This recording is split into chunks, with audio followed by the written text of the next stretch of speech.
progressives, I just also want to flag, we have a limited amount of time, as Emma said, so. And we're live now, Sarah. Okay, yeah, sorry. Just legislators can ask questions, and if there is any extra space, then guests.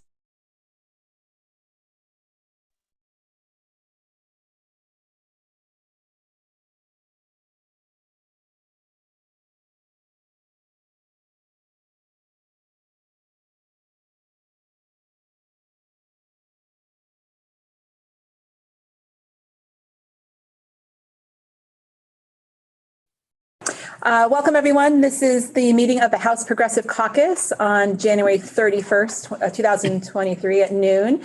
We're joined today by several guests from the community, as well as guests from a few different advocacy organizations that we'll be meeting with today on a topic related to abortion access.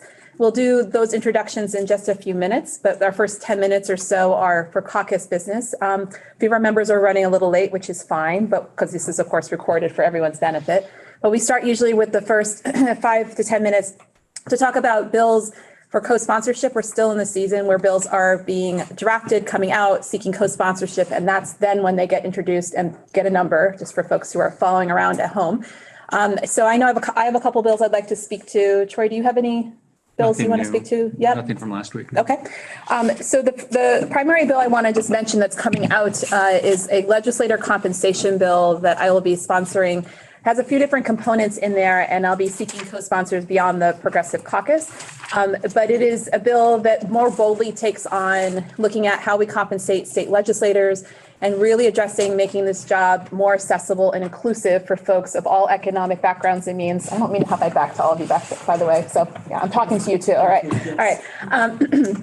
And so it includes a couple provisions. And again, it's coming back to me. I'll collect co-sponsors this week. So it doesn't have a number yet. But the major ideas are it would increase the legislator compensation and do away with our, I think, antiquated per diem rate that we get for the 18 weeks during the legislative process. We are not paid beyond May unless you're on a special committee. And there's a lot of work that happens after May. I think most of our policy development work actually happens after May. So we'd switch it and tie it to the state average weekly or average wage, which is set by the Department of Labor, and it would be half of that. So not a huge, massive increase, but it would go from about $13,000 to $30,000 for a year. It would allow state legislators to access the state health insurance program. It would include an expansion of our reimbursement system to include dependent and childcare. Right now, that's not allowed. And if you have, this is a beef of mine, but if you have the ability, the privilege of being able to spend the night in Montpelier every single night, you get $135 a night. And if you have small children like myself who drive home every night to be with my kids, I pay a babysitter and I cannot access that amount of money. So it's really a frustration, among other things. And then there's a few other provisions in there related to accessibility for folks who have physical limitations and need to move their car at night and stay the night. They're not reimbursed for parking right now if they stay at the Capitol Plaza. So it's another accessibility issue of making sure that we're really making sure that economically anyone who wants to serve in the state legislature can serve and not have economics be a barrier. So I'm very passionate about that one. So that will be coming out soon. The other, it's a twofer bill, a set of bills on unemployment. I just want to name, they are introduced. I didn't see co-sponsors, but they're up for action this week in House Commerce. So I thought I would just briefly mention that. So H92 and H144. H92 is actually the one in Commerce, and I've been working with Vermont Legal Aid, who was here last week on housing, but we work often on unemployment issues, to expand the eligibility requirements when folks need to access unemployment. This would expand to include a category of urgent and compelling reasons. So for a unexpected loss of childcare, recovering from an injury or seeking medical treatment, supporting an ill family member, those are the kind of categories. We had that expansion of eligibility during COVID. We ended it after COVID, after the state of emergency ended, and it's time to, I think, have that be a permanent piece of policy to support working folks. So if you're interested in that, you can watch that bill in action on Thursday in House Commerce. And a second bill, I misspoke, is actually Ways and Means because it's a tax bill. H144 is my other unemployment bill, which will exempt taxes, our state income tax for folks who receive unemployment up to a certain household amount to really target low and moderate income folks to make sure that there's more money going back into their pockets. No one gets rich off of unemployment, but the fact that we tax that, I think, is something we need to again look at because we didn't do that during COVID, at least for one tax year. And again, every little bit helps when folks are struggling to make ends meet here in the state. So I'm a total dork on unemployment. So let me know offline if you have any questions about that one. And that was just to fill up a little bit of time because I hope our other members are on their way. I don't know if anyone else has responded, Sarah. Briefly on just House leadership, talking to Troy over here, but I did send out these notes to our caucus. We are taking up budget adjustment on Wednesday for a caucus of the whole, which is basically an all-member briefing about what's in that bill. Several pieces that go through different policy committees as we get going. And then we'll take action on that on Thursday and Friday. There's a couple other bills moving out of committee, so we might have a few more things. You want to speak to that? Okay. No, only if you wanted to. Okay, great. There's a little bit more action. Our floor time is pretty light right now because most of the activity is happening in committees. So we're starting to have that pick up a little bit.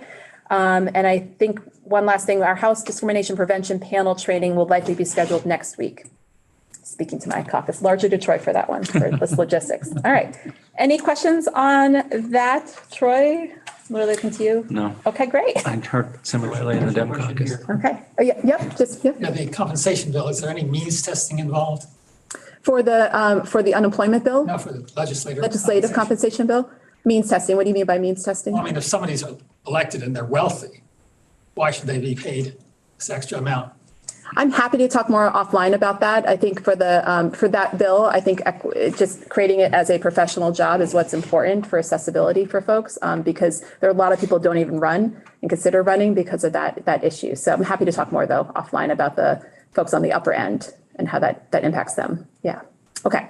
So let's switch gears and switch it over to our guests who we have from 3 different organizations today. So we have Planned Parenthood of Northern New England. We have the Feminist Working Group from the Democratic Socialists of America, Central Vermont chapter, and then also Vermont Access to Reproductive Freedom with us. And we've asked representatives from all 3 groups to come to talk a little bit about, primarily to start with the SHIELD law, which is H89. And the S37 is the Senate bill. Thank you. H89 is the House bill. S37 is the Senate bill, starting to look at shield protections for abortion access and gender affirming care. But we also wanted to open up the larger conversation after we talk about those 2 bills around other things we should be thinking about as policymakers related to abortion access here in the state of Vermont. So I actually forgot to do introductions. So let's just do brief introductions and then have our guests introduce themselves. I'm just going to stick to this table for the sake of time, y'all. So again, I'm Representative Emma Mulvaney-Stanek. I represent Chittenden 17, which is a portion of the Old North End in Burlington and the New North End. This is my second term.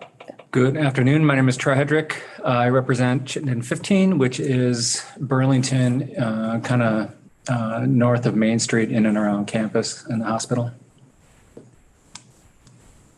My name's Sarah. I'm the legislative assistant this session, and I live in the South End in Burlington. And then our Jen. Oh, yeah. I'm Kate Brown. I'm with the Central Vermont chapter of Democratic Socialists of America. I'm specifically co-chair of our Socialist Feminist Working Group. I'm Lucy LaRiche. I'm the Vice President of Public Affairs for Planned Parenthood Vermont Action Fund and Planned Parenthood Northern New England. I use she, her pronouns. Thanks, Lucy. Catherine, do you want to introduce yourself and then we'll do Alana at the end of the table? Sure. Hi, I'm Catherine Codius, she, her. This is Selene Grace. The reason I'm not with you all, I thought we'd be able to get ourselves in the car, but not quite. Just 6 weeks old here. I've been on the board of Vermont Access for the better part of a decade and happy to be here today. Thanks. Great. Thanks, Catherine. And welcome to your little one. Can't start them early enough. And Alana, do you want to introduce yourself? Sure. Alana Tate, House Clerk's Office, and she, her. Great. Thanks for the pronoun pieces. So I guess in no particular order, Lucy, since you're sitting closest to me, would you like to kick us off? Sure. I'd be happy to. So just in terms of, you want to have a conversation about the SHIELD bills. So for a little context, as you all know, the Jobs decision overturned more than 50 years of Supreme Court precedent of national access to reproductive health care, to abortion rights in the United States, and that happened in June. As a response, a number of states jumped up and said, okay, well, how do we protect people who are trying to access abortion care or gender affirming care from another state, because we're also seeing attacks on trans care. So Vermont has taken the approach of doing basically two very large bills. I call them omnibus bills, really. And one is in the House Judiciary Committee, and it deals with the judicial issues around extradition, judgments, subpoenas, summonses, stuff like that, very technical legal stuff. And on the Senate side, there's a bill that deals with healthcare provisions, particularly around healthcare providers. So licensure, med malpractice, and those kinds of provisions. There are also some interesting provisions which we can also talk about that include a way of dealing with crisis pregnancy centers. And I can talk about those in a little bit. Provisions around data privacy and so on. Taken together, these two bills are, I think, are pretty comprehensive. When I look at the states who have already passed SHIELD laws after June, they include maybe 7 states, including California, Massachusetts, Connecticut, and a few others. So we have the benefit of looking at those bills to make sure that we're being as thorough and comprehensive as possible with the kinds of protections that we can offer to patients, to patients of healthcare services, as well as to healthcare providers who provide healthcare, reproductive healthcare.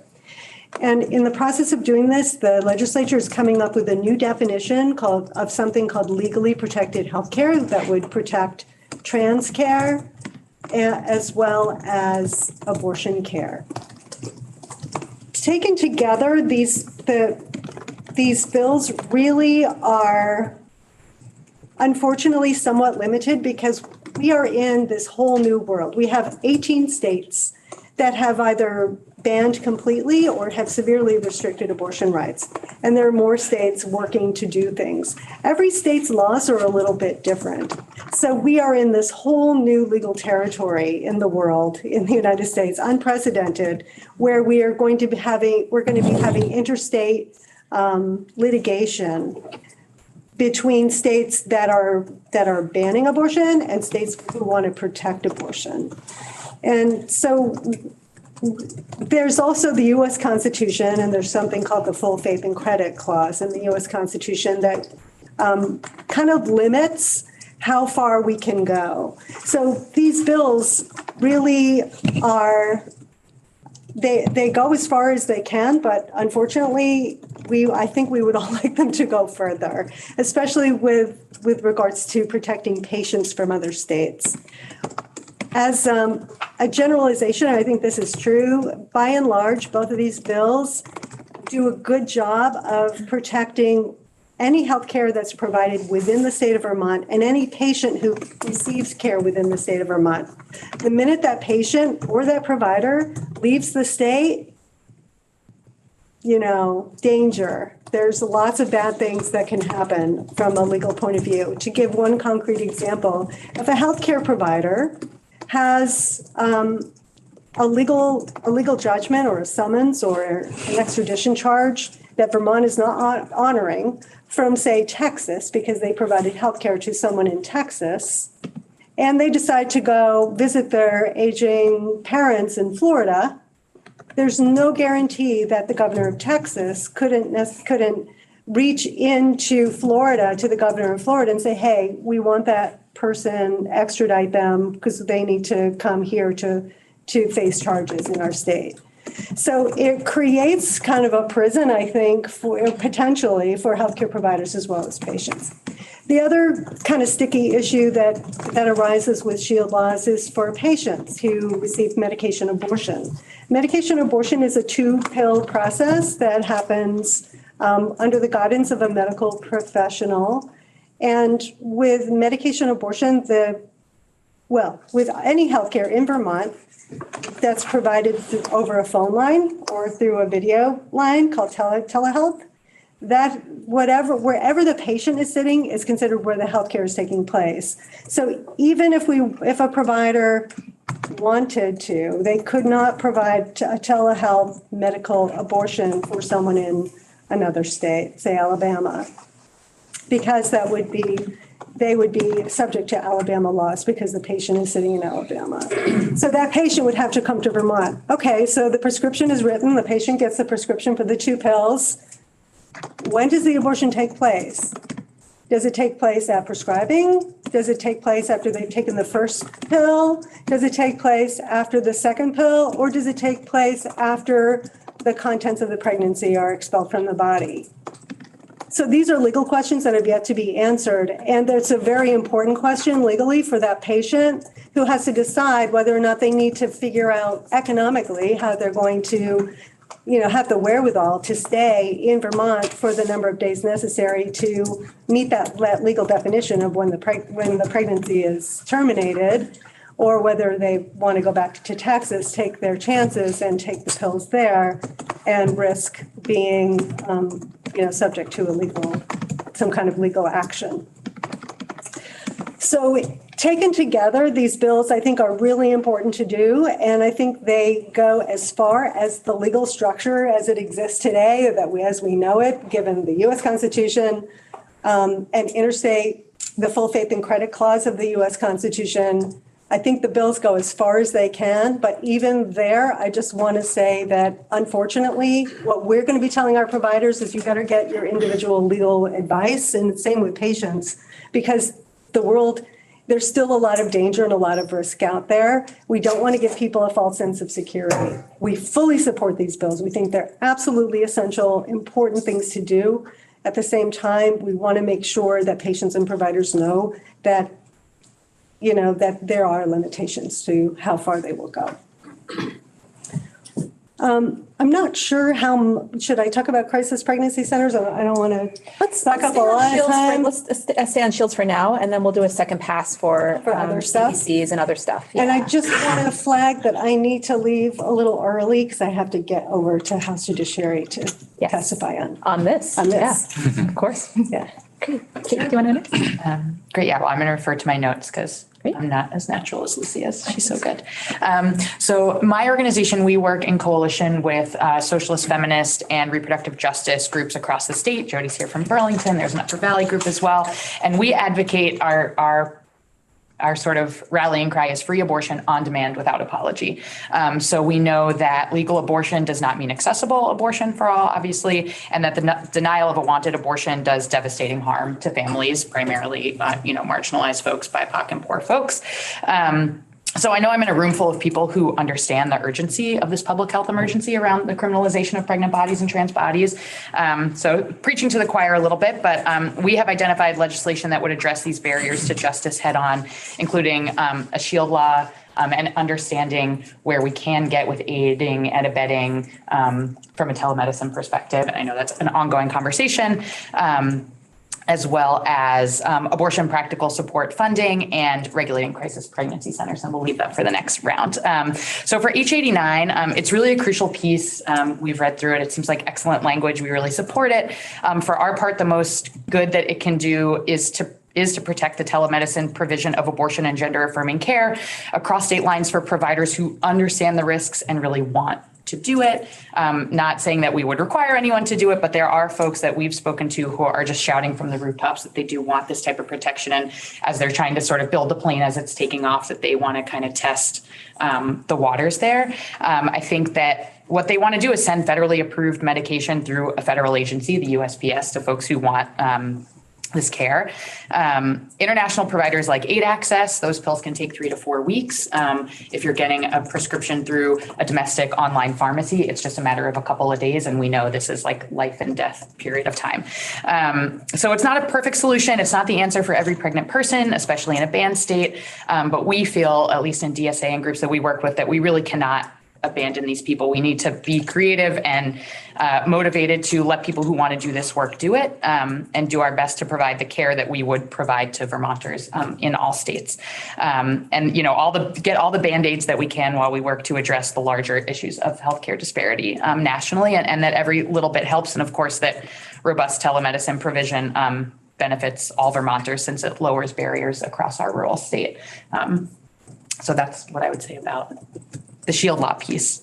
Yeah, thanks, Kate. We'll come back to the other order when we talk about CPCs and whatnot. So Catherine, hi. Do you want to add on to anything you want to add to the shield law piece before we pivot into the next section? I can just say that it has the support of Vermont Access, and we've seen an increase in requests from out-of-staters for funding and for treatment here, for care here. So that the bill's aligned with our mission and our vision and has our support to the extent that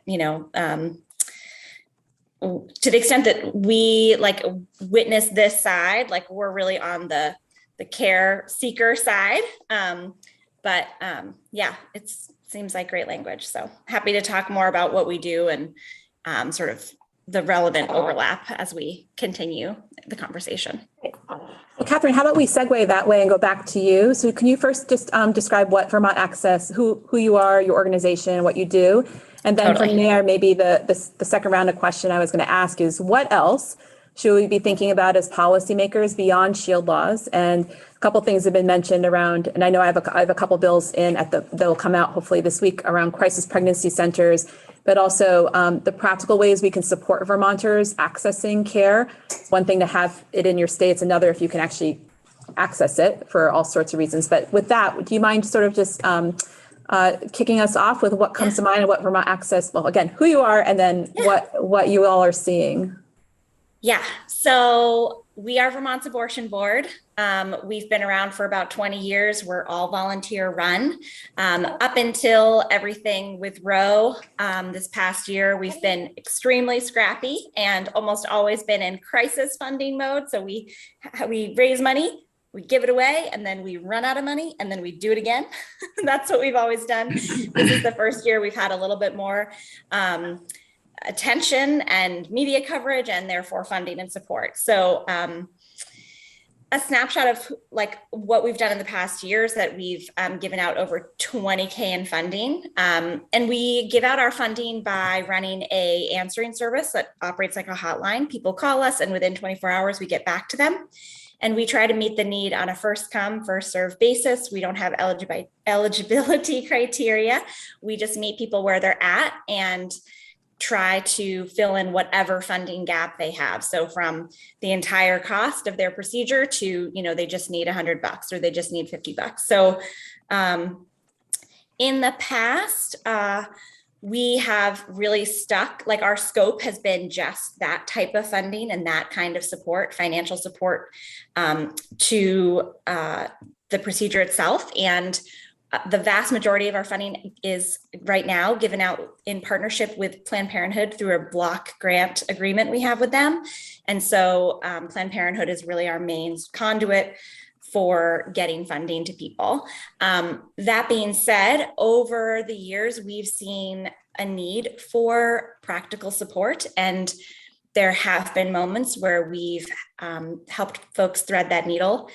And currently, we're exploring ways to expand our practical support offerings and thinking about ways that we can do that will be legally okay and that will work, that will be functional. Examples of practical support include travel assistance, lodging, childcare, transportation. These are all the pieces that create meaningful access to care, helping someone figure out where their kid's going to be while they have a procedure, helping someone figure out how they're going to get down to Dartmouth if they need to travel, those kinds of things. And in the past, we've done that in a little bit of a ragtag way, but because of all of the pressure from banned states, we're now seeing an increased need, an increased demand for that kind of practical support. And so we're sort of battening down the hatches and thinking about where we can appropriately pivot to and where we can expand our scope, looking at our bylaws, all of those things. So we're at a moment where we want to see an increased level of infrastructure here in Vermont for this kind of care. And we want to do everything we can to continue to play the role we've played, but also to expand our support. So that's a little bit of who we are, and happy to answer more questions or direct people to our website or whatever is the best way to find out more about who we are and what we do. Great. Thanks, Catherine. We'll take questions in just a minute. I'm just going to go back through the queue and then open up for some discussion with our caucus and if we have time for our guests as well. So Kate, can we go back to you in the middle? Yeah. Yeah, sure. So thinking a little bit more beyond what is in the SHIELD law around how we can reduce barriers to true just access, I would say definitely a key barrier is distance to a clinic and all the practical and financial support needed to access care, which Catherine is speaking about. So obviously the cost for the procedure, travel, childcare, since most folks seeking abortion care are already parents. And the need for access to robust sick leave that explicitly protects reproductive care. And I know Emma's working on that language as well, without, fear of retaliation from your employer. As we know, labor and reproductive justice are so intimately tied. And also standing up a public fund to address these barriers to equal access. So like Catherine was talking about, I think there should absolutely be public support for this and room for it to grow in the way that California is doing it, where they're funding more training for abortion providers and funding the healthcare arm of it, as well as just reimbursing practical need for folks to access the care. I would say too, in my chapter, we have a real focus on what we see as a public health threat and a barrier to care in our communities, which is crisis pregnancy centers, sometimes called anti-abortion centers. I've heard them called that increasingly, which I think probably gets more to the heart of what it really is. Of course, these are spaces that pose as free clinics in underserved and low-income communities.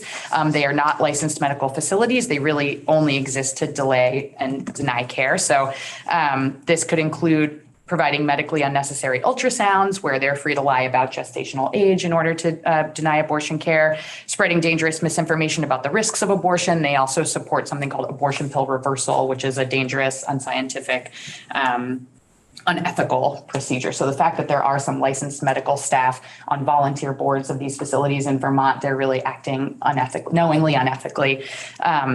And I would also say that they're not required to comply with HIPAA, although they collect a lot of personal information. I myself went and the first thing they did was scan my driver's license. And these CPCs, we think about 3 CPCs for every abortion clinic in Vermont.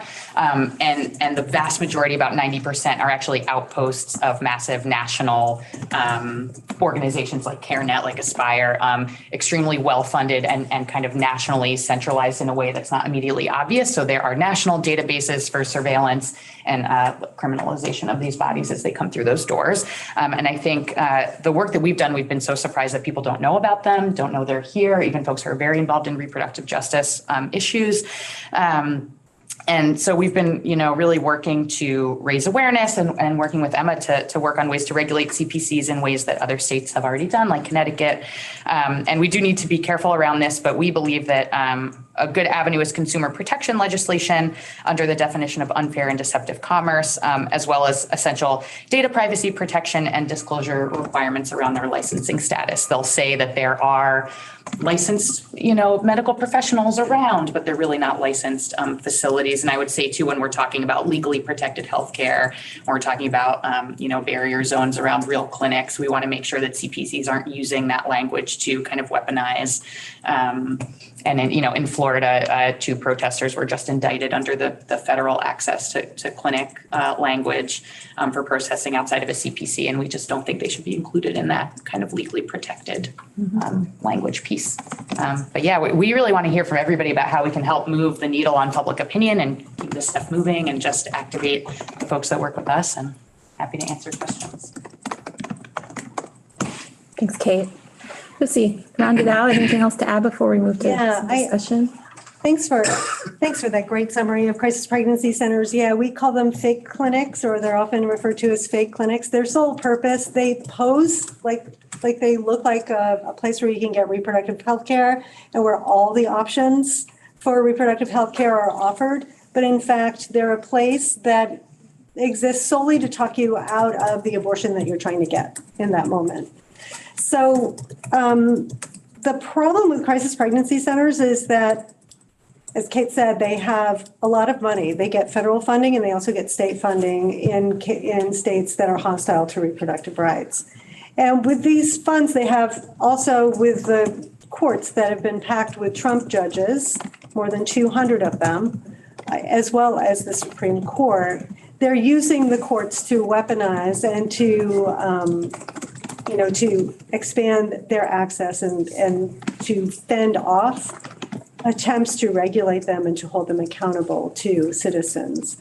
In the state of California, for example, there was a law that California passed to try to require disclosure at crisis pregnancy centers. That law was overturned by the Supreme Court on constitutional speech issues. So it was declared that our constitutional right, their constitutional right to free speech was violated somehow by requiring disclosure in that California law. So as I talked to the litigation and law and policy teams at the Planned Parenthood Federation of America, and I've had a number of conversations with them about crisis pregnancy centers, they are, they're very concerned that states not take a kind of tact that will create legislation that will be overturned and will create more case law that can be used against other states who want to try to regulate these centers. So while I love the provisions that people are talking about in the legislature, I am, based on my conversations with these legal experts, I'm concerned that they will ultimately result in a suit being brought against Vermont law that would only serve to strengthen the position crisis pregnancy centers would have in future litigation. So one avenue that we've been talking about is for the legislature to create a public awareness campaign that would be run through the Vermont Department of Health and Planned Parenthood. We have our advocacy, political advocacy arm where we work with volunteers and supporters. We would work to amplify those messages in that public education campaign because, as Kate was saying, a lot of people, they're flying under the radar. Like a lot of people don't even know they exist and that they're in their state and they're operating. We feel like if people just knew, like we know where Vermonters stand on this, right? They told us in November that Vermonters value personal reproductive autonomy. So we know that once Vermonters get the information, they will stay away and we'll just starve them out and they'll just have to leave because they won't have any business. That's the hope. The other avenue that I'm working on, and I need to talk with the AG's office about this because I don't really know how exactly to do it. But another thing that could happen is the Attorney General's office could investigate, if the Attorney General's office decided that they wanted to investigate crisis pregnancy centers, particularly those centers where there is a physician that is associated with the crisis pregnancy center, they could look at, I forgot the name of they could look at us through the medical practice board, unprofessional conduct statute. And there are a number of provisions that where the normal practices of crisis pregnancy centers could be scrutinized through professional conduct. So if you can get at that clinician for professional conduct, rip their license away, create some other kind of penalties, create a deterrent for crisis pregnancy centers, for clinicians to attach themselves to crisis pregnancy centers. That can be another really powerful tool that we could have that we could use and that would not create litigation or a legal precedent that could help them in other states and if they're defending laws from other states that are trying to regulate them. So I just wanted to provide that additional background. Yeah, thanks, Lucy. Thanks to all three of you. I think that was a really thorough overview, not only for our caucus, but our guests and those who watch the Progressive Caucus afterward. So I just want to open up for a little discussion. First, looking at legislators around the table, around questions you might have or comments you want to make, and then if we're okay, because a lot of us are deeply involved in some of the bill development, then I'm more than happy to open up to outside our circle too. Brian, do you want to introduce yourself too? Yeah, I'm Brian Chena from Burlington. I represent the part of the Old North End and most of the East District. I just wanted to thank everyone for coming in person today and all the people watching on Zoom. And I've been working with some of you organizing around this. And I just wanted to express appreciation for all the organizing that's been happening around the state around this issue. And just, I just want to acknowledge that this bill, is the result of the work of many networks of people coming together and building a coalition. And that's the way that, we're going to get things done is by building that coalition. So just wanted to acknowledge that, say thanks. Thanks, Brian. Anyone else around the table want to fold in? I would love to ask a question. Good afternoon, everyone. Sorry for being late. Representative Taylor Small of Winooski. And thank you all so much for being here today and talking about this important legislation before us. Lucy, my question is for you. I'm assuming of the two bills in front of you, one of those would be the Senate bill, which does address crisis pregnancy centers. Do you, A, have concerns with the language that is in that bill? And if so, what are your concerns? And could I tack on a question to that, Representative Small? Because it's a healthcare bill, as I understand it. And part of my concern with that, and I'm curious if you'll speak to this, is that they're not healthcare facilities. And I worry about the message that sends. And I wonder if, at least in the bill that I'm drafting, very purposely talking about it as a consumer protection issue where people are clients, not patients, for example, and using really conscious language so that we clearly don't give them any credence to being in the medical field whatsoever. So I'm just going to piggyback my question on that. If there's any concern about that being in a healthcare bill. I hadn't really thought about that. I think that's a really valid point. Thank you for bringing it up. In terms of whether or not I have concerns about this, when I read it 2 months ago, I was like cheering it on. After talking with our Lytton Law folks at the national office, I do have concerns that this is an example of legislation that could be challenged and overturned in court and would be an example of the kind of case law that would only serve to go in the wrong direction in terms of our attempts to regulate and rein in the practices, the deceptive practices of crisis pregnancy centers. And so instead of this direction, after having a lot of conversations about this, I would recommend, before I say this, with a caveat that I still have to do a little more homework, but I think that an attorney general investigation into crisis pregnancy centers could be very effective. And I think that could be a place where we wouldn't have the same kind of vulnerability and danger or risk that a litigation strategy would end up, would result in. So if the attorney general's office, for example, went after crisis pregnancy centers did an investigation based on the clinicians that are associated with crisis pregnancy centers and got them for unprofessional conduct. And there are a lot of examples in the law already, and that's overseen by the Medical Practice Board and Office of Professional Regulation. We could rip away some licenses of healthcare providers who are supporting these bogus health centers, these bogus clinics. So I do think that is another way of doing it, as well as a public awareness campaign. My team, I've got Paige here. She's our organizing manager at the Action Fund. Part of what we do is we organize. We ran the campaign to pass the Reproductive Liberty Amendment. So I feel like our organizing power is pretty strong, especially after that campaign. And I feel like a public education campaign could also be really effective to let Vermonters know what crisis pregnancy centers are, to do some basic education. Thanks, Lucy. Other questions from the caucus? Oh, yes, Representative Small. Yes. Thank you for that. Okay. Yes. I guess we'll I'm going to turn to our Catherine on the screen. Catherine, thank you so much for your support of Vermonters in accessing abortion care. You mentioned before about folks coming to Vermont and accessing that care. Are you also supporting those folks financially in getting access in Vermont? Great question. So right now, we are seeing a couple of different new requests than what we've seen in the past.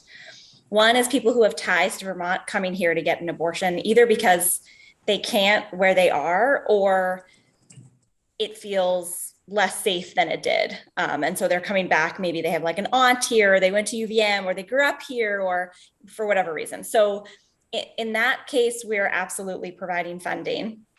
The only time when we're sort of as a group, like little deer in the headlights, is when we're getting requests for folks who are seeking care elsewhere, but because of the new climate that has made it so hard to get care, they're needing care much later and it's more expensive. So we're seeing that here too, but that's like a piece that hasn't been mentioned yet in terms of access, that later term abortions cost more. And so the bill used to be around $700, and now people are looking at care, that costs more like $1,500 or more. So we are finding ourselves providing funding, sort of providing regional support funding outside Vermont in those cases. Our policy might change on that. Right now, honestly, it just feels so like critical and scary that if somebody reaches out and says like, I went to college in Vermont and I really need help, but right now I'm trying to get an abortion over here, we're still sending them the money. Thank you for that clarification. I appreciate it. And it just brings attention back to the caucus around the healthcare bill, as I believe it currently includes coverage for payees and insurance, but want to make sure that we are protecting access for anyone who is paying and ensuring access to reproductive health care in our state. Outside of the state, that's something else we can talk about because that gets a little dicey. Great. Okay, so we have about 5 or so more minutes, so I'm just going to open up to our guests if anyone happens to have a question. I'll go over to you first. And do you want to say your name? Hi, I'm Jody Woos from Burlington. I'm one of the founders of Burlington for Reproductive Justice, DSA. And Chittenden 16, which I think is not any of you guys. I wanted to ask Representative Small for clarification about telemedication provision out of state. I contacted Linda Prine, who's an abortion rights activist, founder of Reproductive Health Access Project. She had one of their attorneys look at it, and their attorney said, yes, it does cover telemedication procedures out of state. Is that true? It is. That it's sort of obfuscated in the language, but it's definitely there. It is true. It is true. I like to think of this law as a firewall around the state of Vermont, meaning that if you are within the bounds or you are offering services within the bounds of Vermont, then you are protected. Where it gets tricky is if the patient is in one of those hostile states, we cannot provide protection for the patient while they are in that state. We can only provide protection when they are within the bounds of Vermont. That is where it crosses the line of being unconstitutional. But right now we're towing. If I could add, I think that's awesome. I mean, I think that what you've done is amazing and very strong, because I think what we're seeing nationally is a healthcare crisis. The New York Times just reported that even in states that have exceptions for health of the mother and rape and incest, that people are being denied care because the hospitals are terrified and the healthcare providers are terrified. Because the environment is so is constantly changing and is a big unknown. And we've seen a lot of changes, certainly even since Dobbs. So I think what you're doing is great, and I absolutely strongly support it.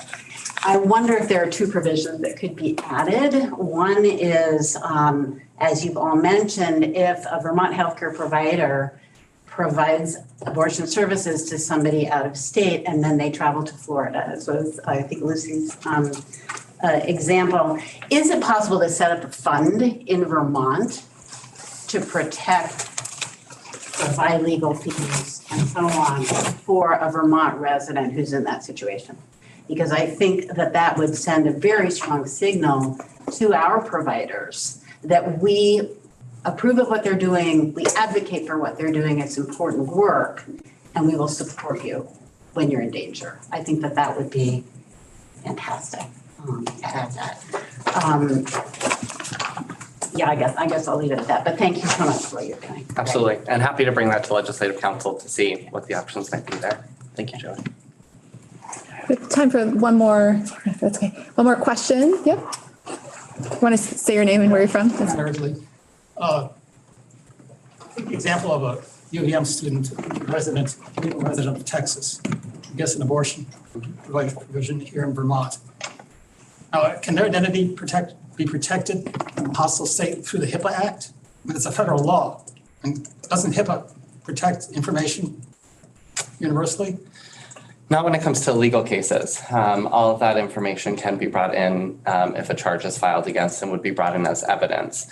But if that student from Texas stays in the state of Vermont, then they would not be extradited, nor would we provide any of those supporting documents to the hostile state. And there are provisions now I can't remember which bill, but there are provisions that help with that a little bit. In terms of privacy, there's some notwithstanding language, notwithstanding, the HIPAA protections. Vermont goes a step further in legal proceedings or in case of abusive litigation, which is what this is called, abusive litigation. That's what a new legal term is defined. When someone brings a suit for legally protected reproductive health care, then there are additional protections that are being proposed in, I think it's the Senate bill. So that is something that has been contemplated, and that's a piece that's getting layered in to add to those HIPAA protections.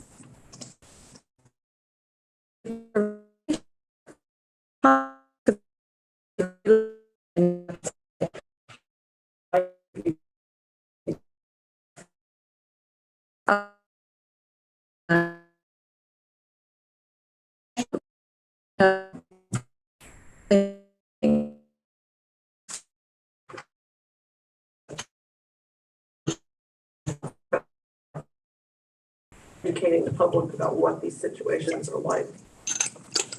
Okay. There is one really cool provision that was discussed through the Secretary of State and the Office of Professional Regulation in the House Judiciary Committee, where the Secretary of State's office through OPR, Office of Professional Regulation, has agreed to get their attorneys to interpret all these legal provisions in the House bill and try to translate into normal English for healthcare providers. So there's like an information sharing document that will be coming, an education piece for providers that will be part of the House bill. Great. Okay. All right. With that, we have to hike back to the State House, the long hike, to get back to committee by 1. But I want to thank everyone, for our guests very much, all 3 of you for being here, including our youngest attendee. Well done, Catherine. We really appreciate you done.